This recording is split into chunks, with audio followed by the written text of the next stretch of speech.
उत्तर प्रदेश के मुख्यमंत्री को मैं थोड़ा बताना चाह रहा हूं कि वो बार बार हर चीज में कहते हैं कि माता है।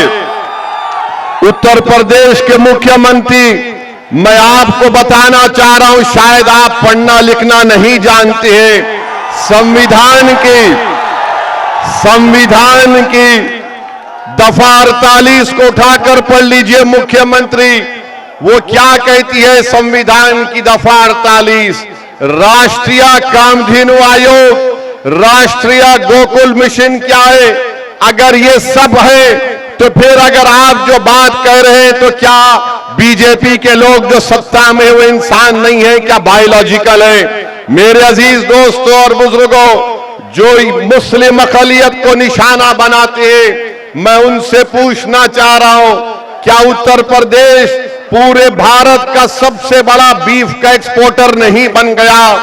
40 से 60% बीफ का एक्सपोर्ट उत्तर प्रदेश से होता है और मुख्यमंत्री इस पर खामोश हो जाते हैं। मैं आपको बताते हुए तकलीफ महसूस करता हूं कि संभल में मुस्तफा कादरी मस्जिद को गवर्नमेंट की जमीन कहकर शहीद कर दिया गया और वहीं पर वाराणसी में असगैब शाहिद मस्जिद को शहीद कर दिया गया रेलवे लाइन कहकर। और उत्तर प्रदेश में संभल की मस्जिद को जब तोड़ दिया गया तो मस्जिद से पुलिस ने बताया कि वहां से पोस्टर निकले जिस पर लिखा हुआ था आई लव मोहम्मद। मैं बताना चाह रहा हूं कि दुनिया के जितने मुसलमान हैं उन तमाम का ईमान यह है कि हम मोहम्मद सल्लल्लाहु अलैहि वसल्लम से मोहब्बत करने वाले हैं।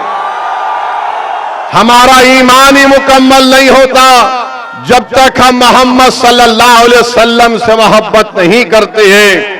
अगर कोई उत्तर प्रदेश की सरकार ये समझ रही है कि पोस्टर दिखाकर आई लव मोहम्मद के दिखाकर आप उत्तर प्रदेश या भारत के मुसलमानों से मोहम्मद सल्लल्लाहु अलैहि वसल्लम की मोहब्बत को कम कर सकते, हम मर जाएंगे मगर हमारे मरते वक्त भी हमारी जबान पर होगा अशहदु अल्ला इलाहा इल्लल्लाह व अशहदु अन्ना मुहम्मद रसूलुल्लाह। अरे पोस्टर दिखाने से मोहब्बत कम नहीं होगी।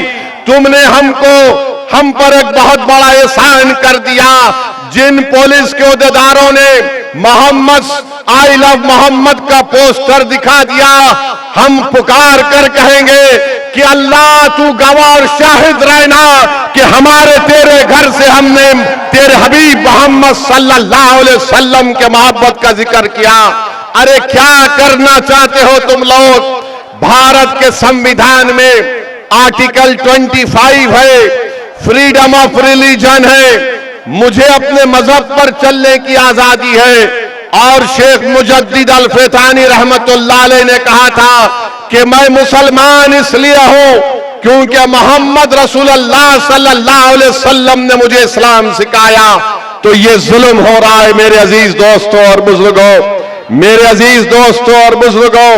फिर आप जानते हैं कि आए दिन कई ना कई वाकयात होते हैं। मैंने 2 दिन पहले उत्तर प्रदेश के मुख्यमंत्री का एक वीडियो देखा जिसमें उत्तर प्रदेश के मुख्यमंत्री ने कहा कि बेटी सबकी होती है, चाहे किसी समाजवादी पार्टी के नेता की क्यों ना हो। हम उत्तर प्रदेश के मुख्यमंत्री से कहना चाह रहे, अगर समाजवादी पार्टी के नेता की बेटी को आप बेटी समझते हैं तो मुजफ्फरनगर कांड में ऐसे कई मुस्लिम महिलाओं की रेप हुआ था, अस्मत रेजी हुई थी, बलात्कार हुआ था। क्या उत्तर प्रदेश के मुख्यमंत्री उन 6 मुस्लिम महिलाओं को जिनको अभी तक इंसाफ नहीं मिला, क्या उनको अपनी बेटी समझकर वो उनको इंसाफ दिलाएंगे?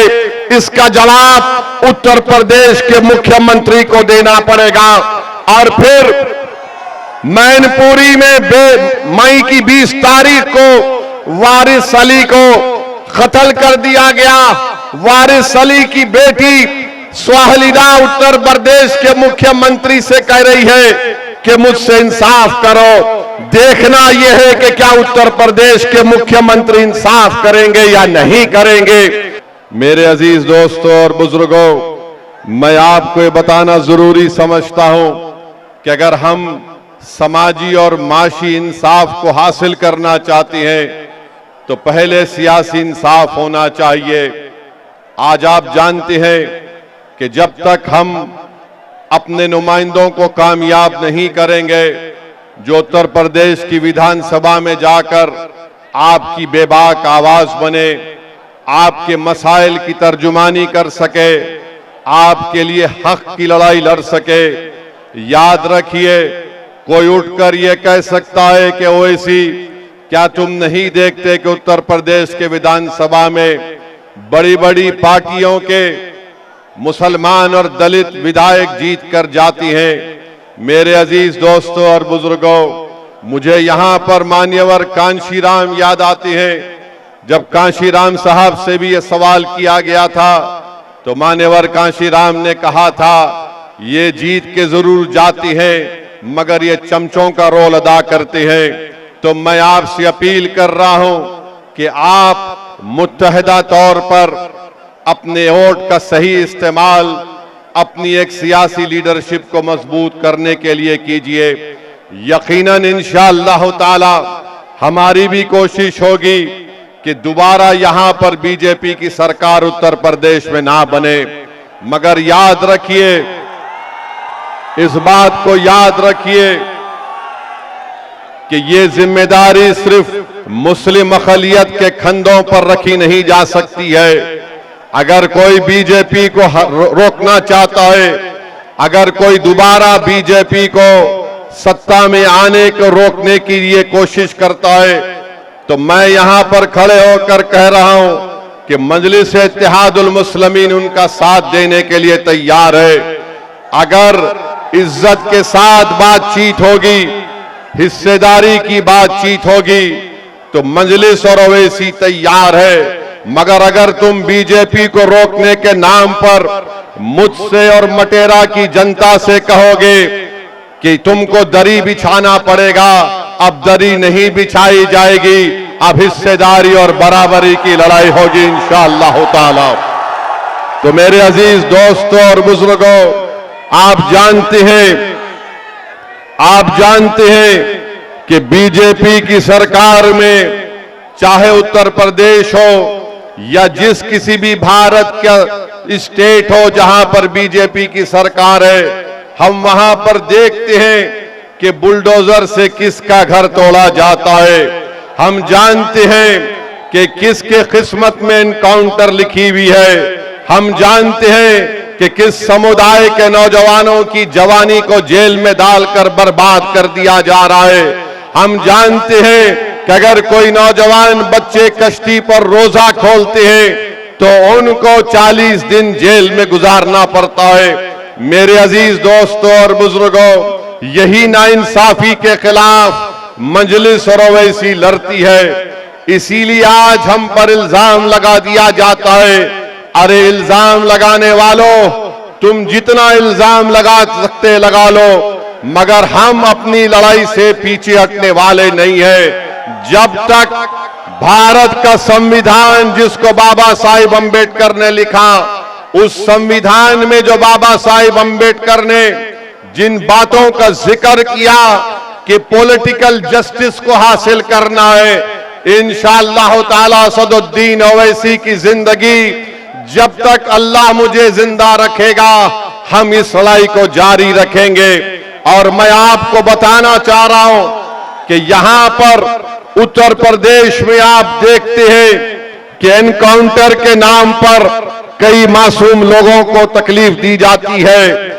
मीडिया ने रिपोर्ट किया कि 17,000 एनकाउंटर हुए। बताइए, संविधान रूल ऑफ लॉ की बात करता है, संविधान रूल बाय गन की बात नहीं करता। संविधान के बरखिलाफ अगर कोई काम करता है तो ये अनकॉन्स्टिट्यूशनल है।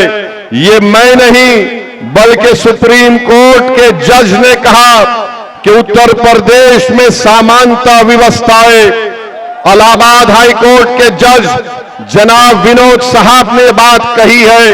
19 मार्च को मंसूर अहमद को पकड़ लिया गया, पुलिस कस्टडी में रखकर जुल्म किया गया, एनएसए लगा दिया गया। इलाहाबाद हाई कोर्ट ने फैसला दिया कि मंसूर अहमद को 2 लाख रुपए पुलिस के उस ओहदेदार को देना पड़ेगा।